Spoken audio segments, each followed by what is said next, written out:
মানসিক ভারসাম্যহীন সাজ্জাদকে পিটিয়ে হত্যা।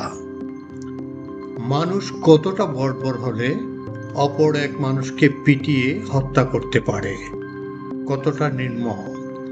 মানুষ মানুষকে স্বীকার করে, যারা মানুষকে নির্মমভাবে পিটিয়ে হত্যা করে তাদের কি মানুষ বলা যায়?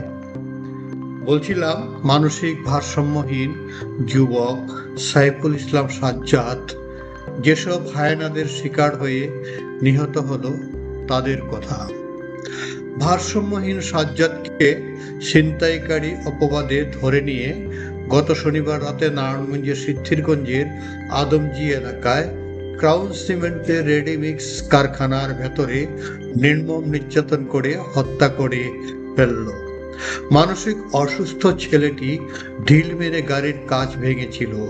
গাড়ির কাঁচের মূল্য কি একটি জীবনের মূল্যের চেয়েও বেশি?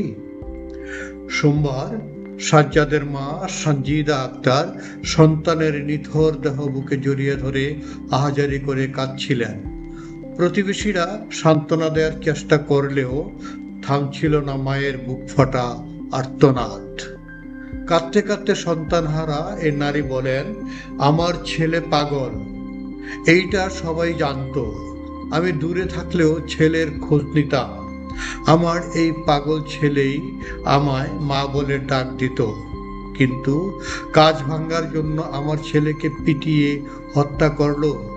মানুষ কি এমনি মানুষের মারতে পারে? আমি আমার সন্তান হত্যার বিচার চাই। আমার আর কিছু লাগবে না। নিহত সাজ্জাদের মা বাবার সারাচারি হয়ে যাওয়ার পর তারা দুজন আলাদা থাকেন। সাজ্জাদ থাকতো মামার বাড়ি। নিহত সাজ্জাদের মামা আল আমিন বলেন, ঢিল মারার অভিযোগে ছিনতাইকারী বানাইয়া সাজ্জাদকে যেদিন ধরে কারখানায় নেয়, আমরা সেই রাতে কিছুই জানতাম না। সকালে ওর বন্ধুরা জানায় সাজ্জাদকে মেরে ফেলেছে। কারখানায় গিয়ে দেখি লাশ নাই। হাসপাতালের মর্গে গিয়ে সাজ্জাদের লাশ শনাক্ত করি।